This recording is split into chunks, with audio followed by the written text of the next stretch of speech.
já com vocês. Muito bem. Gravação já iniciada.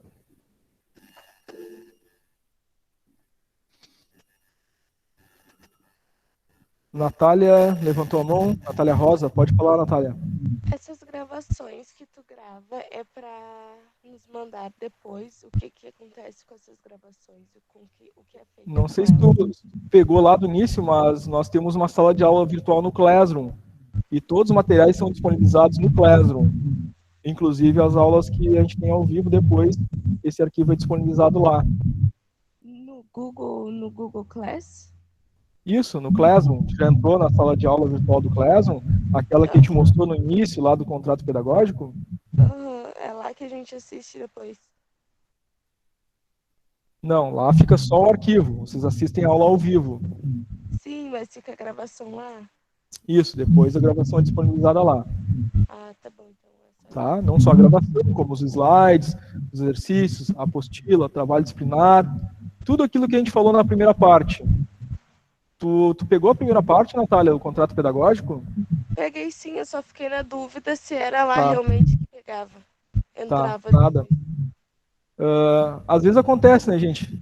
Alguns, às vezes, demora um pouquinho para entrar, às vezes a conexão cai. Por isso que eu sempre pergunto se assistiram essa parte, né? Para ter certeza aí que a gente está no mesmo. Natália Maia levantou a mão, pode falar, Natália. O link já está ali do novo grupo, professor. Muito obrigado, Natália. De nada. Então a gente está ali no chat da nossa chamada no Google Meet, o link do WhatsApp que a Natália criou para a turma, tá? Então é o grupo de alunos, é o grupo de vocês, para vocês trocarem ideias, né, formarem duplas aí, ou trios para fazer o trabalho, enfim. Então entrem nesse link aí, tá? Eu vou colocar também lá no Classroom, porque as gurias aqui não estão no... eu vou colocar esse link ali no mural do Classroom para ficar já para todo mundo, tá? Link do grupo de alunos.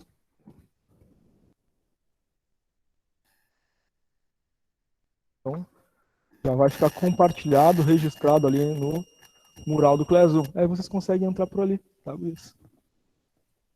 Muito bem. Então, vamos dar início, né, ao nosso conteúdo, tá? Muito bem. Então, nós vamos começar falando sobre alguns elementos de introdução de economia, falar sobre a escassez, a divisão em micro e macroeconomia. Nós vamos falar sobre a Lei Geral de Demanda, Lei Geral de Oferta. Nós também vamos ter ali as funções de demanda e oferta, que são os primeiros cálculos, né, dessa disciplina. Como eu já tinha antecipado para vocês antes, né? A disciplina tem teoria e tem cálculo também, né? Alguém chamou? Uma dúvida. Sim. Eu quero acompanhar esses slides. Onde é que eu acho? Não é no Google, não é no Classroom, é onde? Ou tem no Moodle? Eu tô um pouco perdida nisso. Os slides são postados depois que a gente trabalha o conteúdo. Ainda não foi postado no Classroom. Então eu vou... Tá bom, então eu vou achar ali, né? Não no Moodle esses slides. Tá. Isso, tu vai achar no Classroom, tá? A gente vai trabalhar o conteúdo agora e aí depois ele vai ser disponibilizado ali no Classroom para vocês, conforme a gente combinou na primeira parte lá no contrato pedagógico. Sim, tá? E aí esses aí vão ser esses slides que a gente vai se moldar para fazer atividade, os exercícios. Isso, os slides e a apostila, é claro, né? A apostila já foi postada no Classroom também. Não sei se tu já viu ela ali. Não, essa eu vi sim. Tá, então a apostila já tá. E aí depois, sempre que a gente trabalha o conteúdo, os slides também vão ser disponibilizados para vocês, tá? Certo, Daniele? Tranquilo? Certo. Tá. Professora, eu tenho uma dúvida, rapidinho, Sim. por favor. Para entrar no Moodle, eu tinha o Moodle no meu outro celular, mas eu acabei trocando. Qual o site que eu ponho? O Moodle, o endereço direto dele é ead.qi.edu.br. Tá bom, perfeito, muito Tá? obrigada. Nada. Dá para entrar pelo portal do aluno também, tá? Tem lá o endereço do Moodle também. Eu posso falar? Pode? Eu tô com um problema no Moodle, no caso eu não consigo acessar ele. Aqui aparece que não tem nenhum curso disponível. Problemas de acesso, aí tu tem que entrar em contato com a secretaria, tá? Falar com as meninas e elas resolvem para ti. Se tiver que abrir um chamado com suporte, enfim, aí elas abrem um chamado para ti, tá? Tá bom, obrigada. Tenta entrar o mais breve possível em contato, tá? Porque Sim, sim. a avaliativa 1 já está aberta, né? Tem prazo, tranquilo, mas... Sim, eu mandei mensagem, mas até agora não entraram em contato. Tá, tenta dar uma ligadinha. Falar direto lá com a escola. Tá bom, obrigada. Obrigado, Tainara. Muito bem. Então, vamos começar com o motivo, né? Qual a motivação? Por que a gente estuda economia? Qual a sua importância, né? No contexto de todo o eixo de gestão e negócios, tanto quem faz administração, contabilidade, logística, RH, é importante compreender, né, que a economia não é um elemento somente externo, que a gente ouve falar, né, da economia do país, ou do estado, do município. A economia, ela acontece dentro das empresas. Porque, na verdade, a economia do estado, do país, da cidade, reflete a gestão das finanças das empresas. Um país mais rico, né, vai ter empresas mais fortes, que geram mais receita. Isso impacta o chamado PIB, né? Que é o produto interno bruto, que é a riqueza da nação, né? Somados todos os bens e direitos, né? Nós temos o produto interno bruto. São aquilo que a empresa consegue gerar, né, de recursos, de receitas, nas áreas, né, de serviços, indústria e agropecuária, por exemplo, no país. Aqui nós temos um gráfico, e se a gente entrar no IBGE, a gente vai ver isso, né? No gráfico do PIB, né? Quantos milhões de reais, né, gerou o serviço, indústria e agricultura, né, agropecuária no país. São todas empresas que geram essas riquezas. Esse é o produto interno bruto. Então, estudar economia é estudar a nossa realidade. Aquilo que a gente é enquanto, né, país, no que diz respeito aos recursos financeiros, né? E esses recursos financeiros são importantes porque o país usa os recursos financeiros para educação, segurança, saúde, infraestrutura e todo o resto de coisas que estão previstos no artigo 5º da nossa Constituição, que é gerar o bem comum. Né? Teoricamente, né, nós, pessoas físicas e empresas, pagamos não poucos, muitos mesmo, impostos, né, para o Estado. Estado, município e União, né? Um exemplo de imposto que a gente paga para a União, a Federação, né? Imposto de renda. Um exemplo de imposto que a gente paga para o Estado, ICMS, Imposto sobre Circulação de Mercadorias e Serviços. Um exemplo de imposto que a gente paga para os municípios, ISS, Imposto sobre Serviços de Qualquer Natureza. Então, qualquer empresa ou pessoa física, em algum momento, vai ser afetado, né, por esses impostos, que são utilizados por esses entes federados para gerar aqueles elementos que estão lá na nossa Constituição. Saúde, infraestrutura, educação e assim por diante. Então, estudar economia é estudar esse complexo todo, que nasce dentro, né, das organizações e dentro das famílias, né, que a gente recebe salários e a gente destina esses recursos comprando serviços, comprando bens que são produzidos pela indústria ou, né, produtos fabricados no agronegócio. Então, é um ciclo, né? E tudo isso é escasso, porque uma empresa que presta serviços, ela tem um número X de funcionários e um tempo de trabalho diário. A indústria é a mesma coisa, tem limitação de funcionários, tem limitação de matéria-prima, limitação de espaço físico, limitação de tempo de trabalho. Então, são recursos escassos. As empresas, para gerar o bem e o serviço que elas produzem, tudo para elas é escasso. Elas não têm matéria-prima infinita, mão de obra infinita, tempo infinito. Não existe isso. Tá? Então, tem que lidar com esses recursos escassos. Então, estudar economia é tomar decisões sobre a escassez, tá? Então, constantemente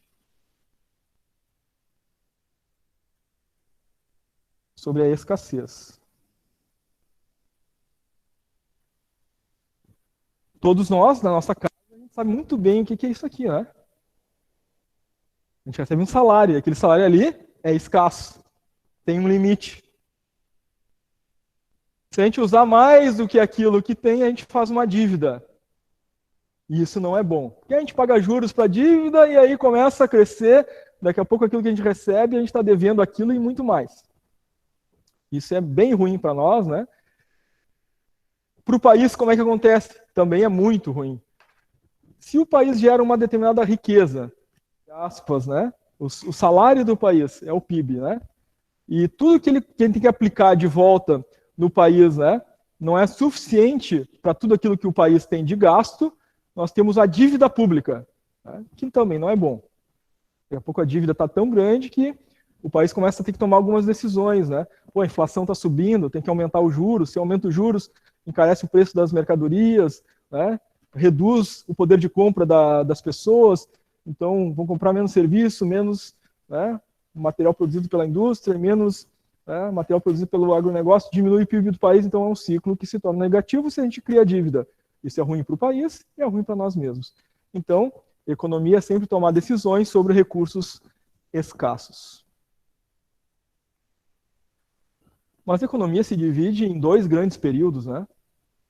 Tem o período científico da economia e o pré-científico, tá?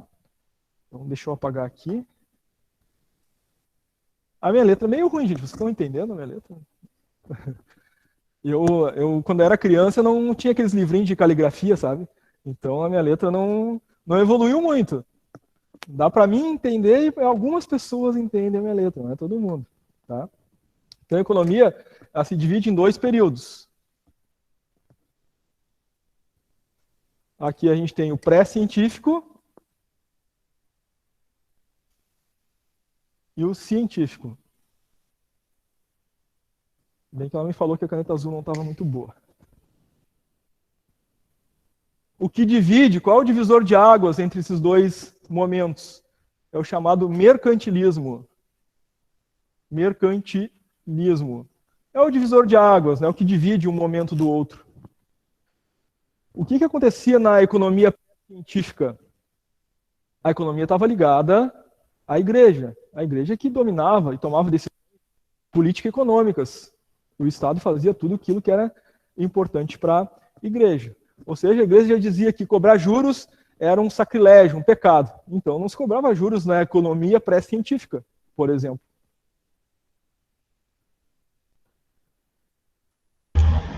Prof, eu só estou testando a minha câmera aqui, tá? Desculpa entrar assim. Tranquilo. O Miguel mandou mensagem aqui no chat. Ficou sem energia no bairro. Perdeu a chamada. Tranquilo, Miguel. Depois eu coloco a tua presença ali, tá? Paola. Tá ok, Paola. Obrigado.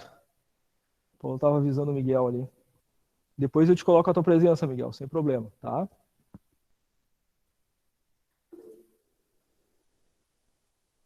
Tranquilo. O melhor sempre, gente, é habilitar o microfone para fazer perguntas e dúvidas ou participações, tá? Quando quiserem. Às vezes eu estou no meio da explicação, eu passo o chat, né? E eu acabo esquecendo um pouquinho do chat, tá?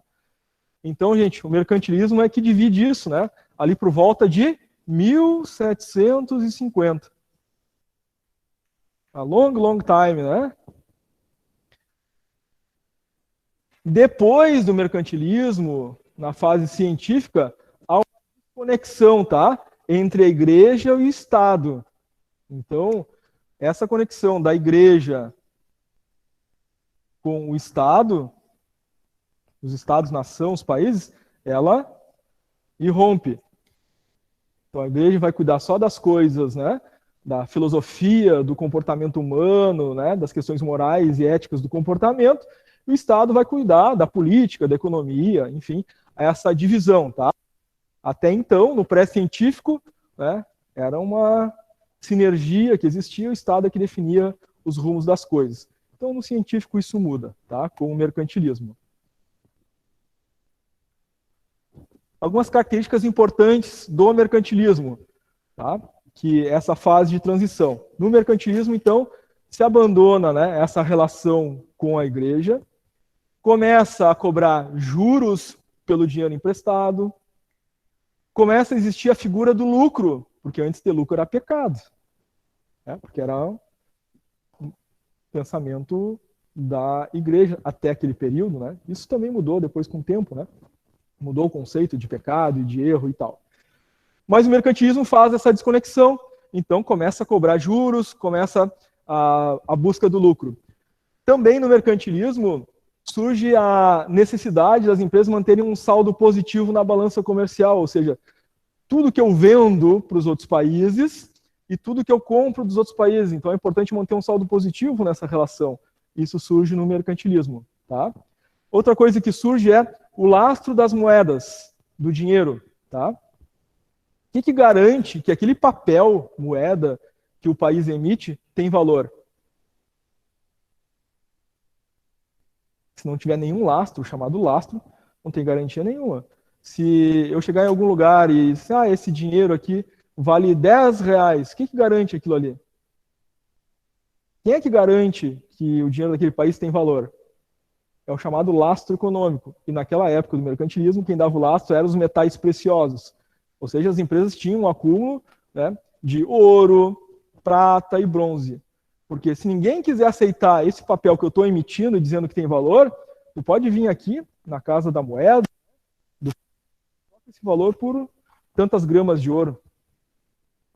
Era o que dava lastro, né, ao papel moeda. E isso começou com o mercantilismo, tá?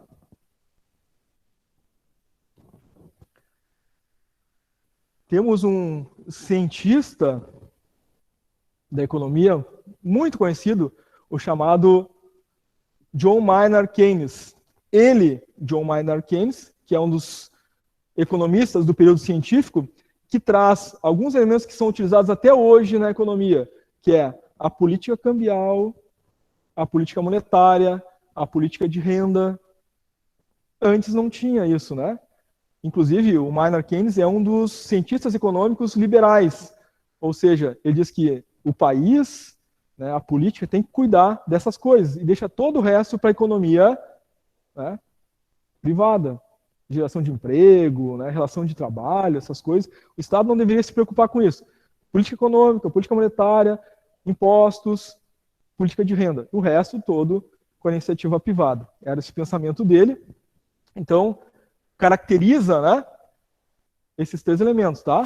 Política fiscal, monetária e cambial. Política fiscal e impostos. Então, o governo cuida de fazer as taxas, os impostos, imposto de renda, ICMS, ISS e nada mais.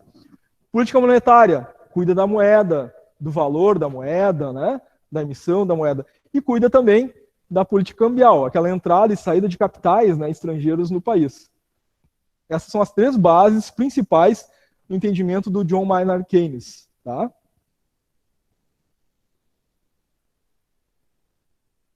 Bom, mas como os nossos recursos são escassos, é uma constante, tá?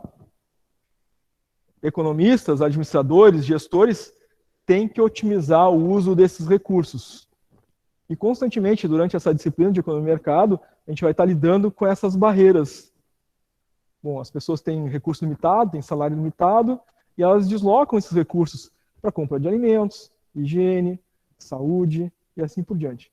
Isso é sempre uma decisão, porque se o recurso é escasso, quanto eu vou comprar de alimentos, quanto eu vou comprar de higiene, quanto de educação, quanto de serviços? Isso gera, empresas também, um pensamento de decisão sobre todos os elementos de gestão que vão impulsionar que aquele grupo, que a gente chama de público-alvo, né, desloque mais soma de recursos para um produto ou para outro. Então, quem fez lá a administração de marketing vai lembrar, né, que a gente tem que fazer uma pesquisa de marketing, entender a mentalidade do cliente, buscar oferecer aquilo que tenha mais atratividade, para fazer com que esses clientes desloquem esses recursos para o meu produto, para o meu serviço, que está em disputa com todas as outras empresas. Então, na verdade, as empresas estão disputando o recurso escasso que está na mão dos clientes, né? E isso faz parte da economia interna das empresas. Então, os administradores, gestores das empresas precisam lidar com essa situação.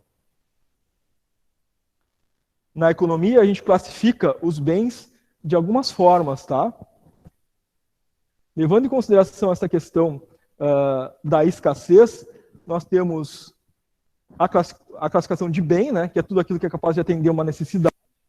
Atender uma necessidade, resolver um problema, ou um conceito de status que o indivíduo deseja, né?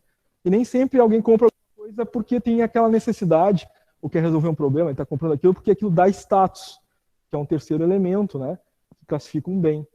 Por exemplo, um Onix ou uma Mercedes levam as pessoas de um ponto a outro no espaço, né? Mas alguns indivíduos vão querer a Mercedes e não o Onix. Por quê? Não é uma decisão de necessidade, nem de solução de um problema de deslocamento, mas é o status, né? Bom, eu tenho recurso e eu quero ter aquele status que aquela marca me oferece, tá? Claro que tem outros elementos aí, né? Mas, em geral, status e marca estão relacionados a isso. Nós temos os bens livres, que são aqueles que estão na natureza, né? Que não oferece empenho ou trabalho humano muito excessivo para se obter. Água, luz solar, o ar, por exemplo. Tá? Esses são bens livres. Bens econômicos são todos aqueles que demandam recurso escasso para existirem. Fabricar essa cadeira, por exemplo, teve que ter uma mão de obra, máquina, matéria-prima, e tudo isso é escasso. Né? Então, os bens econômicos são aqueles que tiveram esforço humano, uma manufatura, né, tiveram tempo de trabalho, né, tiveram a aplicação de pagamento de salário dessas pessoas, tudo recursos escassos. Então, sempre que a gente tiver um bem econômico, nós estamos falando de recursos escassos.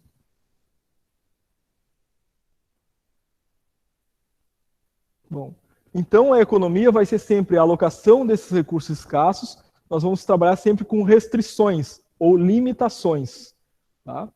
Então, algo do tipo, na minha empresa eu tenho produtos a produzir. Produto A, o produto B e o produto C. E eu tenho restrição. Eu tenho 10 pessoas, eu tenho 5 máquinas, eu tenho 8 horas de trabalho por dia. E aí, quantos produtos A, quantos produtos B e quantos produtos C eu vou produzir? Naquelas 8 horas de trabalho por dia, com aquele número de 10 pessoas e 5 máquinas. Eu vou ter que tomar uma decisão, porque o recurso é restrito. Vai depender, é claro, dos pedidos ou do quanto eu quero produzir de cada produto para ofertar ao mercado. Eu não vou conseguir produzir todos eles ao mesmo tempo utilizando 10 pessoas, 5 máquinas e 8 horas. Se eu tiver as 10 pessoas trabalhando aqui, as 5 máquinas e trabalhando 8 horas, aqui eu não vou produzir nada, né? Agora, se eu dividir, eu uso 3 máquinas aqui, eu uso 3 pessoas aqui, eu uso 4 horas de trabalho. Estou simplificando o raciocínio, né? Então, eu vou diminuir um pouco de produção dos outros. Então, são recursos escassos, eu tenho restrição desses recursos. Então, sempre, internamente nas empresas, nós estamos tomando decisões do que fazer com aquilo que temos. Tá?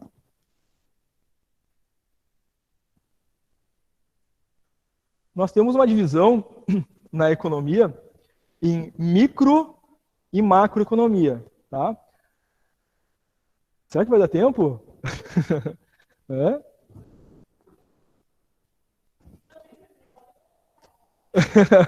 Mas vai dar tempo, vai dar tempo. Eu acho que vai. Se não der, a gente fica até as 3 da tarde. Aí vocês faltam ao trabalho, não tem problema, né?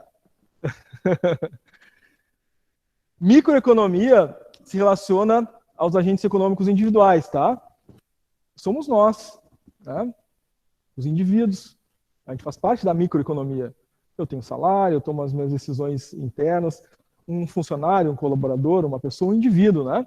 A gente está tratando de microeconomia. Então, consumidor, trabalhador, investidor, são indivíduos que tomam decisões com os recursos que têm para fazer seus movimentos, né, de deslocamento de recursos dentro da economia.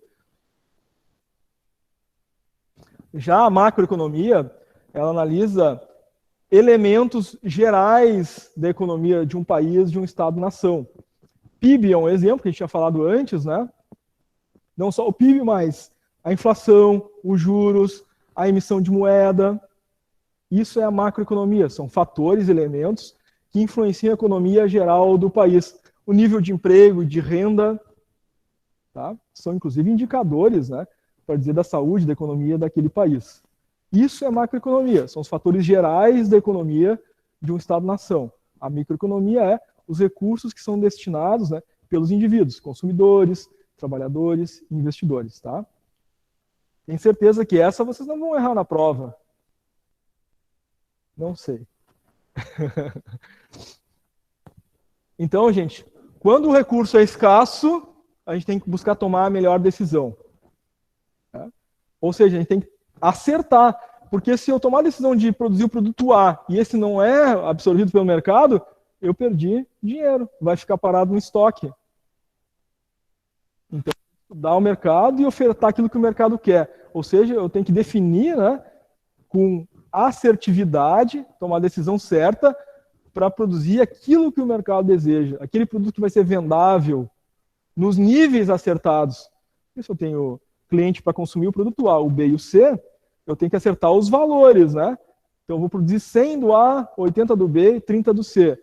Ok, o mercado está consumindo isso. Agora, se estou produzindo 80 do A, 30 do B e 10 do C, e o mercado quer 80 do C, vai ficar o resto no estoque, e eu errei a minha decisão no uso dos meus recursos que são escassos.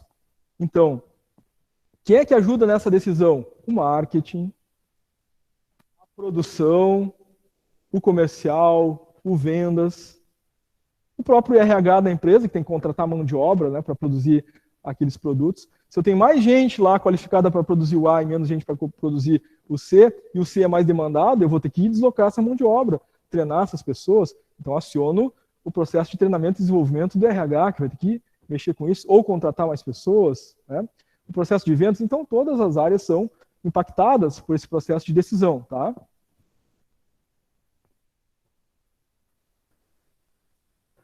A economia, ela está diretamente ligada também com a política, tá?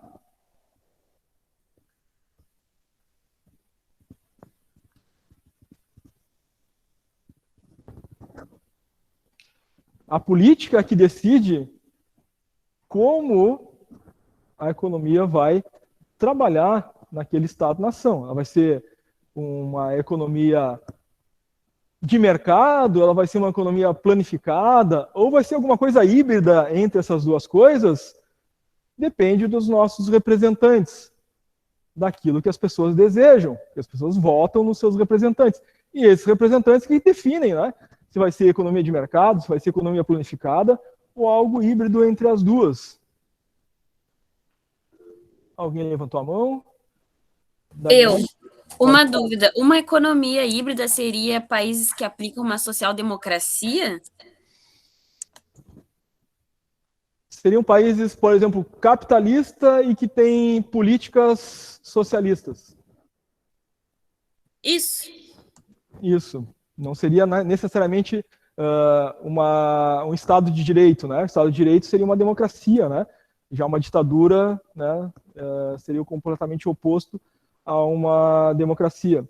Independente de ser democracia ou ser uma ditadura, a aplicação econômica pode ser de mercado ou planificada. Já visto que nós temos ditaduras capitalistas, não necessariamente socialistas. A gente tem ditadura capitalista com políticas comportamentais, né, e legislativas socialistas. Tem a China, né, que é socialista, mas a economia é liberal. Exatamente. A economia não é liberal, tá? A economia é capitalista. Mas as leis, né, e todo o demais é socialista comunista. Tá? Não sei se consegui te ajudar. Sim. Tá, tranquilo. Então, o híbrido é isso, né? A gente pode ter um pouco dos dois mundos. Países puramente capitalistas, em geral, né, eles são capitalistas liberais. Ou seja, o povo decide o que quer fazer com seus recursos, né? E eu estimulo a economia, as empresas, né, investimentos, enfim. No capitalismo híbrido, aí nós temos isso que a colega estava perguntando. Eu tenho empresas essas empresas geram emprego, renda, mas o recurso que é obtido, tanto pelas empresas quanto pelos trabalhadores, nem sempre fica na mão desses trabalhadores, nem sempre fica na mão dessas empresas. A economia planificada, que é a economia socialista, ela pega praticamente todos esses recursos, né, e usa da forma que melhor lhe aprouver, da forma como melhor deseja.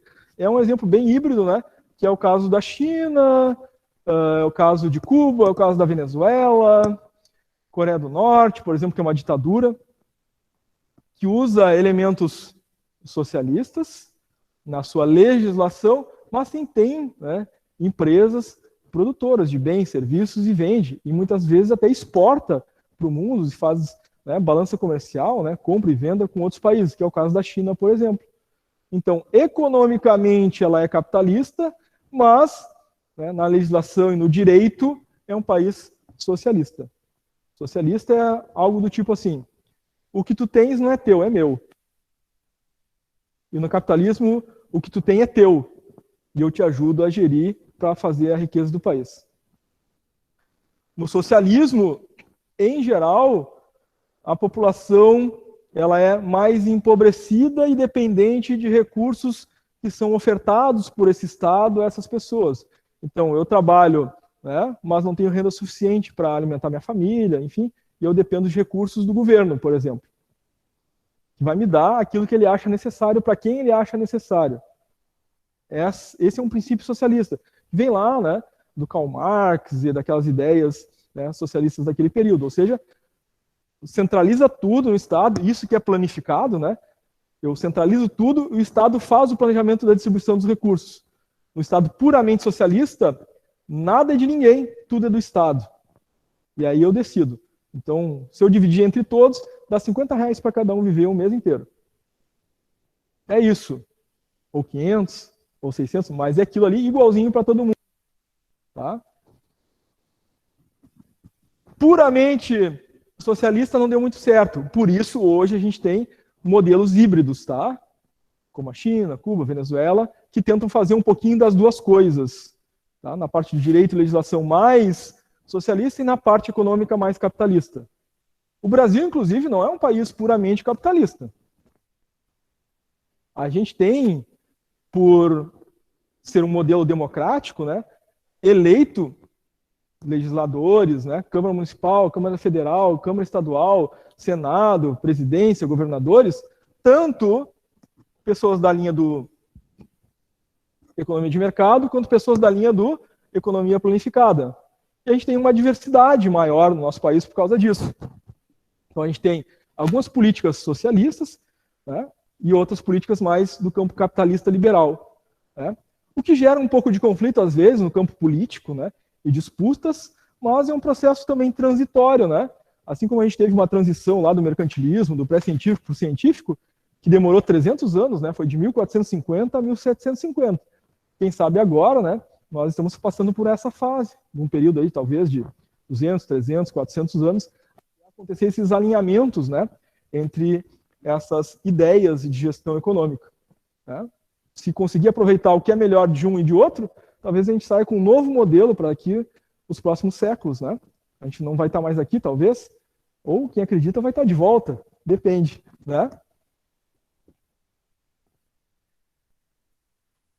Os fatores de produção, tá? Terra, trabalho e capital. São fatores que se enquadram como bem livre ou bem econômico, né? Em geral, aquilo que a gente classifica como terra, que é, né, os elementos naturais, são os bens livres, né, que demandam pouco esforço humano para sua obtenção. Tá? Agora, trabalho e capital, tá, estão relacionados aos bens econômicos. A mão de obra vai realizar o trabalho de produção dos bens econômicos de serviços, indústria, agropecuária. Né? E o capital são os recursos financeiros que dão o suporte necessário a essa produção.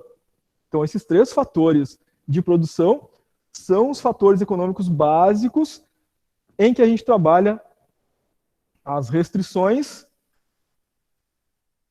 ou limitações.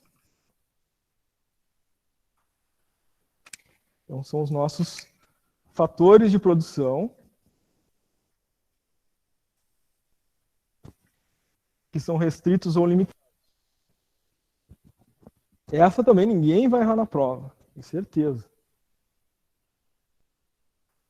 Agora, como esses fatores de produção eles são restritos, limitados, nós temos a curva de possibilidade de produção. Se eu tenho um espaço físico, territorial, né, terra, num país em dimensões limitadas, eu tenho que decidir o quanto de lavoura de soja eu vou fazer, o quanto de milho, o quanto de arroz, o quanto de feijão, o quanto de espaço eu vou utilizar para criar gado, porco, galinha, enfim. Toda a parte agropecuária, ela se dá num espaço físico, nas terras do país. O quanto disso tem disponível para cada coisa e o quanto eu vou utilizar para cada coisa. Então, eu tenho esse recurso que é limitado, é um fator de produção terra, e eu tenho uma curva de possibilidade de produção, né? O quanto eu vou fazer de cada coisa. Tá? Isso é a curva de possibilidade. Então, se eu aumentar a produção de milho e eu tenho o território dividido, eu vou ter que diminuir a produção de uma determinada outra cultura, da soja, do trigo, da cana-de-açúcar, do café. Do que eu vou reduzir para produzir mais daquele outro produto? Isso é a curva de possibilidade de produção. Por quê? A gente tem restrições, limitações naquilo que a gente tem em termos de fatores de produção. Tá? Dentro disto, né, nós temos 3 princípios básicos para análise da microeconomia, que é o ceteris paribus, nome feio, né? Ceteris paribus é um nome feio, mas que significa tudo mais é constante. Ou seja, eu olho diversas variáveis e analiso ela isoladamente e considero todo o resto constante. Então, em vez de olhar inflação, emprego, renda, né, juros, eu pego só a inflação. E o resto é tudo constante, vai ser sempre aquele valor ali. Então, eu vou olhar só a inflação isoladamente. A inflação esse mês foi 5, na outra 5,5, depois 4, 4,8. Eu olho só ela e olho qual a tendência da inflação isoladamente. O que está acontecendo com ela? Está subindo, está diminuindo, está se mantendo no equilíbrio? Isso é o ceteris paribus, tá? Olho só a inflação. A gente sabe que a inflação ela é influenciada por juros, emprego, salário, renda, todo o resto, câmbio, moeda, isso influencia a inflação. Mas se eu tiver que analisar todos esses elementos, né, para determinar o caminho da inflação, fica uma análise mais complexa. Então, nessa análise, ceteris paribus, eu simplifico tudo, digo que tudo é constante e olho só uma variável para dizer qual o caminho que ela está seguindo naquela economia. Tá? E essa não é a única análise, por isso a gente tem as outras formas também. Tem os preços relativos e o princípio da racionalidade. Tá?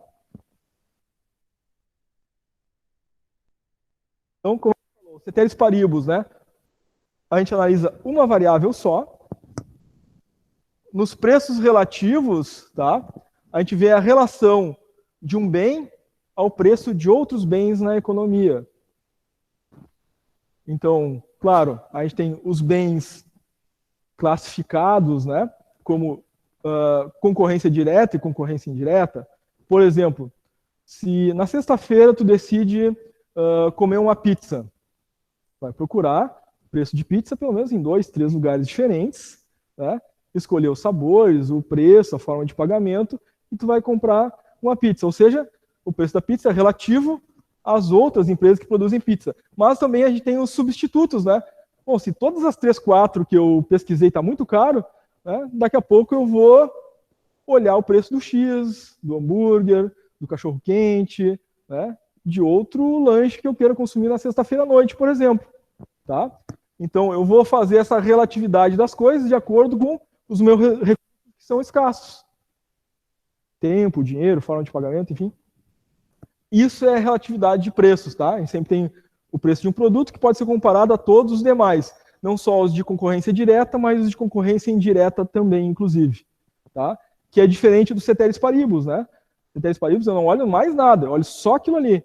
Então, tu olharia só a pizza, por exemplo, né? Mas nos preços relativos eu olho todas as outras variáveis, as outras possibilidades. Tá?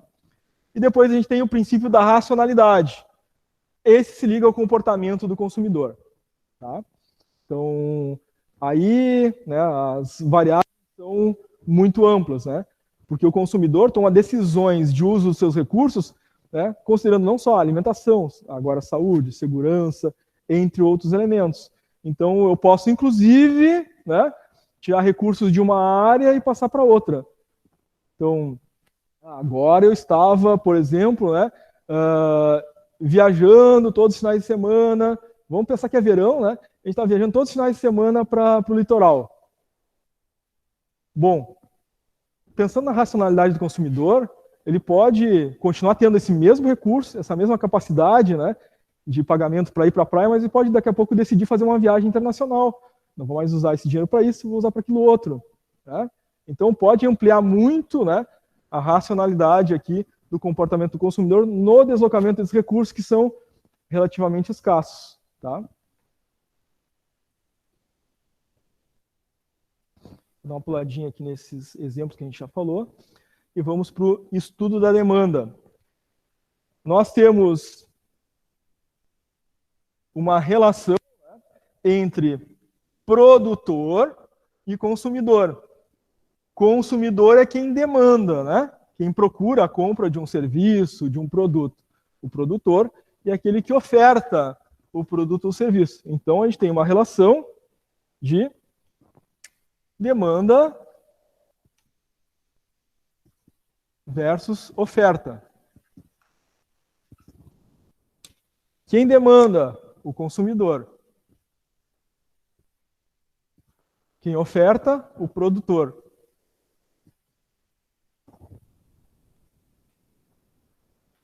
Na demanda, nós temos algumas coisas que influenciam a demanda.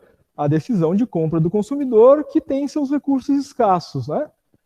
Então, o preço do bem, o preço de outros bens, a própria renda e as preferências do consumidor no deslocamento desses recursos para que ele vá demandar o produto A, B ou C, o serviço A, B ou C.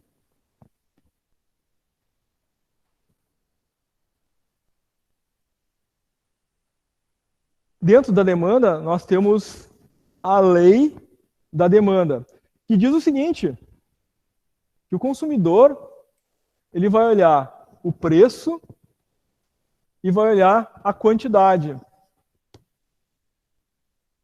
Para o consumidor, a lógica da lei geral da demanda diz que é bom para o consumidor, quando ele olha, o preço baixo, porque ele compra mais quantidade com a renda que ele detém, é um recurso escasso. Quando o preço sobe, a lei geral da demanda diz que o consumidor tende a diminuir a aquisição daquele produto. Os 5 quilos do arroz estava R$ 8,00. Nós estávamos comprando mais porque o preço estava menor. Agora o preço do arroz de 5 quilos foi para R$ 27,00. As marcas até quase 30.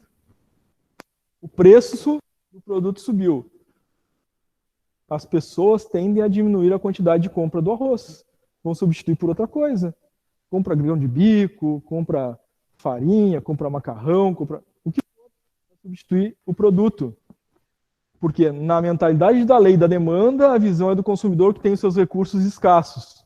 Tá? Não sei se tem alguém com o microfone aberto, a gente está dando um certo ruído aqui na nossa transmissão. Tá bom o áudio para vocês aí, gente? Tá ok? Para mim tá bom. Para mim tá bom, mas parece que às vezes dá uma trancada. Mas tá, Aqui dá pra tá entender. tranquilo. Tranquilo? Legal. Aqui dá uma trancada às vezes. Às vezes, o travamento, às vezes, é a velocidade da internet de cada um, né? Tá? Às vezes dá uma atualizadinha, melhora. Então, a gente viu que tem uma relação de preço e quantidade, tá? A curva é essa que a gente está vendo na tela. Eu tenho o eixo do preço, o eixo da quantidade. Quando o preço diminui, a quantidade consumida aumenta, né? Que é o nosso gráfico que ali está, né? Preço, quantidade, a curva de demanda se dá dessa forma. Se o preço é mais alto, a quantidade consumida é menor. Se o preço desce, a quantidade consumida tende a ser maior. Quantidade 2 maior, quantidade 1 menor. Essa é a lei geral da demanda. Tá? Na demanda, a gente tem o efeito substituição. Já falou um pouquinho, né? No caso do arroz. No caso do feijão, do tomate. Quando sobe o preço, a gente substitui por outras coisas. Esse é o efeito substituição, tá? Na demanda. A gente também tem um efeito renda, que ocorre da mesma forma. Se a gente, por exemplo, saiu do emprego e foi para o outro, né? Porque, do outro, né? Fechou as vagas, né? Demitiram as pessoas, eu tinha um nível de renda. Aí comecei a trabalhar em outra empresa, é uma renda menor, né? Eu mantenho o mesmo nível, ritmo de consumo? Não. Isso vai trazer também uma alteração na minha demanda, né? Na forma como eu me comporto no consumo, tá? Bom, em relação à demanda, nós temos os chamados bens normais, inferior, consumo saciado, substituto e complementar. São 5 classificações a partir da lei da demanda, tá? O que é o bem normal? Que acompanha o aumento ou queda na renda. Então, se aumentou a renda, eu vou consumir mais. Se diminuiu a renda, eu vou consumir menos. Isso é um bem normal. Eu aumento ou diminuo o consumo de acordo, né, com aquilo que eu tenho de renda. Certo? Um bem inferior caminha no sentido inverso da variação da renda. Então, se aumentar minha renda, eu diminuo aquele consumo. Carne de segunda, por exemplo. Se eu tenho uma renda maior, antes eu consumia carne de segunda, agora com a renda maior eu vou consumir carne de primeira. Ou estava consumindo só frango, agora eu vou consumir carne vermelha. Depende do gosto de cada um, é claro, né? Mas eu deixo de consumir aquele item porque agora eu tenho mais renda. Ou aquela marca, porque agora eu tenho mais renda. Então eu consumo outra marca, outro produto. Né? Esse é o bem inferior. O bem de consumo saciado, ele pouco se altera em relação à diferenciação da renda. Se eu tiver mais renda, se eu tiver menos renda, eu vou continuar consumindo aquela mesma quantidade. Por exemplo, uma assinatura de velocidade de internet. Eu tenho lá internet de 30 mega, sei lá. Bom, tá bom aquela velocidade, tá tudo tranquilo. Independente se eu tiver mais renda ou menos renda, vai continuar aquele mesmo pacote, ou continuar pagando aquele mesmo valor. Então é um bem de consumo saciado. Independente do nível de renda, aquilo me atende. Eu não preciso alterar, né, o produto. Os bens substitutos, a gente falou já um pouquinho a respeito deles, né? Nessa questão aí de substituir um produto por outro, em função da questão da renda. E a gente tem os bens complementares, que a gente altera, né, o nosso consumo de acordo com a definição de um outro produto. Por exemplo, se eu começar a consumir mais pão, necessariamente eu vou consumir o bem complementar. Mais margarina, mais maionese, mais manteiga, mais queijo, mais presunto. Se eu diminuo o consumo do pão, não tem necessidade desses produtos complementares. Então eu tenho a tendência, como consumidor, diminuir o consumo desses bens complementares. Ou seja, se eu tenho um carro, eu vou consumir gasolina. Se eu não tenho carro, eu vou consumir gasolina. Então a gasolina é um bem complementar a um determinado item ou produto que eu adquiri, tá? Então, falamos do bem normal, bem inferior, consumo saciado, substituto, complementar. Tá. Então, agora vamos entrar nas funções. Então, deu tempo, vamos conseguir entrar nas funções. 10 minutos ainda.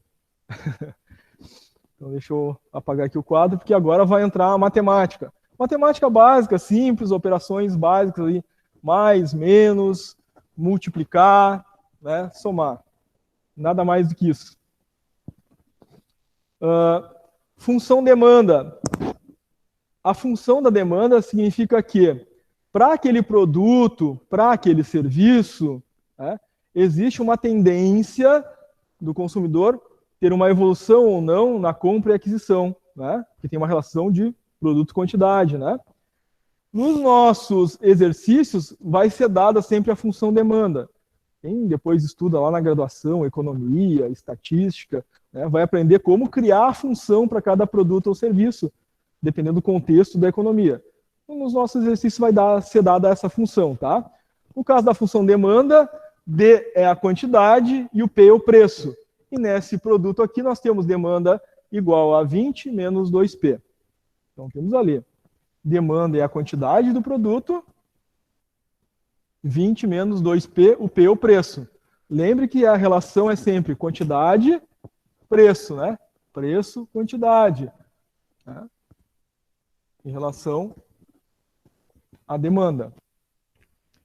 Então, nós temos aqui uma tabela. Se o preço for R$1, qual a quantidade demandada? Bom, se o preço for R$1, 2 vezes 1, 2, menos 20, demanda 18, né? Se o preço for R$3, eu substituo 3 no lugar do preço, né? Então, ponho o 3 lá. 2 vezes 3, 6. 20 menos 6. 14. O que está acontecendo? O preço está aumentando, a quantidade que o cliente quer comprar vai diminuindo. Lei da demanda. O preço aumenta, a quantidade demandada diminui. É essa a lógica. Essa é a lei da demanda, tá? Então tá ali a tabelinha completa. Nós fizemos os 2 primeiros cálculos do quadro ali, né? O 18 e o 14. E conforme o preço vai aumentando, a coluna ali da quantidade demandada vai diminuindo. Até chegar, entre aspas, aí o zero, tá? Quando o preço é 10, ninguém mais quer comprar esse produto. Né? Sempre tem quem queira, né? Mas, em tese, é isso que acontece. Vai chegar um momento que as pessoas não vão mais querer consumir aquele produto, tá?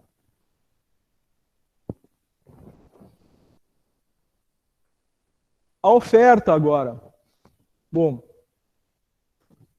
a oferta muda essa lógica, tá? Na demanda a gente tinha o preço diminuindo, a quantidade aumentando. O preço aumentando, a quantidade diminuindo. O que acontece na oferta? Quando o preço aumenta, a quantidade também aumenta. Por quê? Na oferta é a visão de quem? Do produtor, né?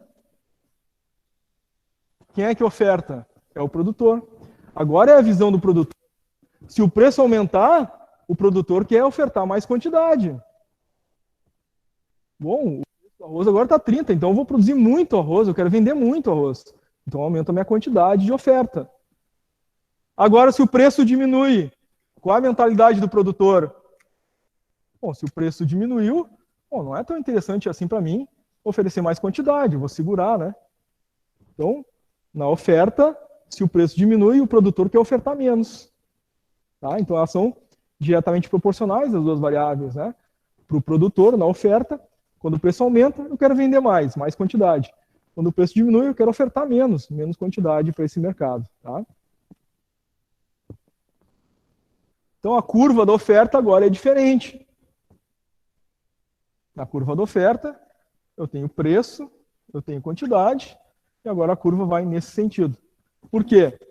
Para o produtor, o preço está numa faixa e oferta uma determinada quantidade. Se o preço aumentar, mais quantidade ele vai ofertar. A lógica do produtor. Isso é importante, tá, gente? Vocês fazem essas duas conexões. Demanda, consumidor. Oferta, produtor. Porque muda, né, a lógica entre preço e quantidade. Tá? O produtor aumentou o preço, quer ofertar mais quantidade. Para o consumidor, demanda, aumentou o preço, o consumidor quer comprar menos. Então, muda a lógica. Tá?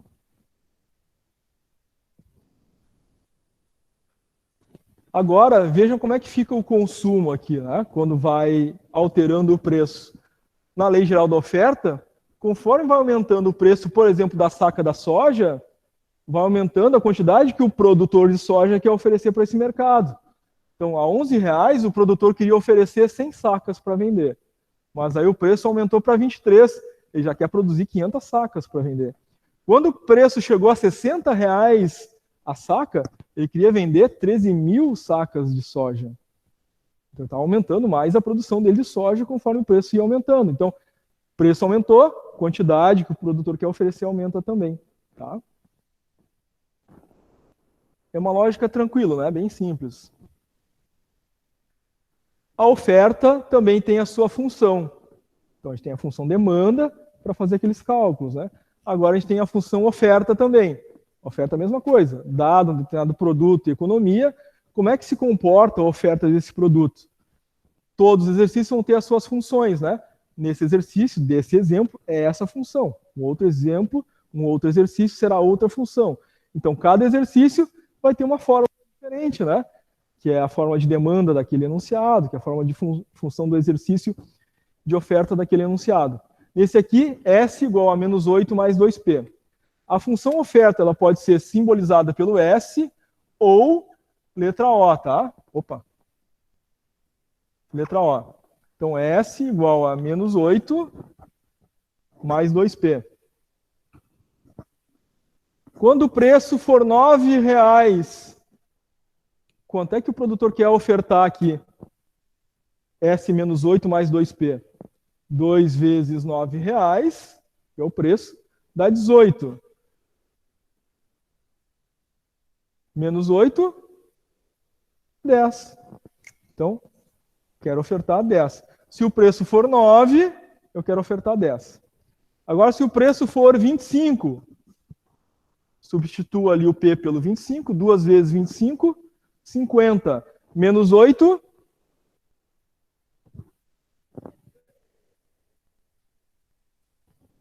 50 menos 8, 42. Né? É isso. Então, a R$ 25,00, eu quero ofertar mais. Então, o preço está subindo e a quantidade ofertada está subindo. Lei geral da oferta.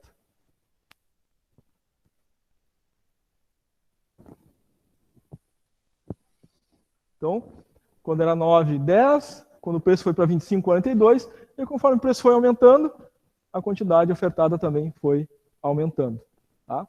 Agora, para fechar, gente, nesses 2 minutinhos que faltam, a gente tem... Eu vou aqui para o equilíbrio de mercado, tá? Agora a gente tem as duas juntas, que é oferta e demanda. Tá? O equilíbrio de mercado é quando a um determinado preço nós temos o produtor querendo ofertar a mesma quantidade que os consumidores querem consumir. Então, nós temos, no equilíbrio de mercado, preço e quantidade. Eu tenho a curva da oferta. Eu tenho a curva da demanda. E no ponto onde as duas se cruzam, eu tenho o equilíbrio do mercado. Para esse preço, eu tenho uma quantidade consumida que atende ao cliente que demanda e ao produtor que oferta. A um determinado preço, eu vou ter a mesma quantidade demandada e a mesma quantidade ofertada. Isso é o equilíbrio de mercado. Tá? Então, olhando para a tela, aí quem está no online agora vê o gráfico que eu fiz no quadro aqui para o pessoal do presencial, a curva da oferta e demanda se cruzam, e para aquele ponto onde elas se cruzam, nós temos um preço de equilíbrio. Então, aqui, na tabela do lado, a gente está vendo que aos R$6, a quantidade procurada, demandada pelo cliente, é 6, e a quantidade ofertada pelo produtor também é 6. Então, a um determinado preço, eu tenho uma mesma quantidade ofertada e uma mesma quantidade demandada. Tá? Preços menores vão levar a um excesso de procura. Então, o produtor produz menos, o cliente quer mais. A preços maiores, o produtor oferece mais e o cliente, né, procura menos. Então, existe um preço ideal em que há esse equilíbrio dentro do mercado. A gente chama isso de equilíbrio de mercado. Tá? E aqui só um exemplinho, então, de cálculo para a gente fechar esse raciocínio. Equilíbrio de mercado é quando a demanda é igual à oferta.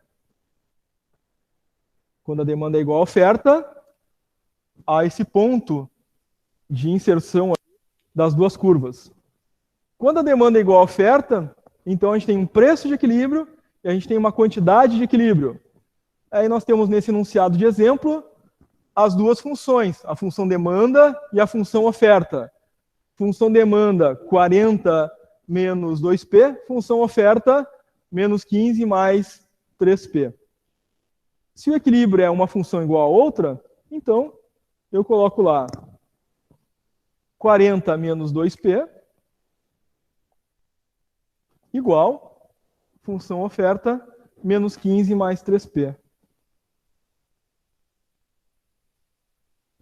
Agora a matemática básica, né? Eu tenho uma variável, que é o P, eu tenho que isolar o P para achar o valor do P. O que é o P? O preço. Vai ser o quê? O meu preço de equilíbrio, porque a demanda é igual à oferta. Tá, aqui funciona a matemática, tá?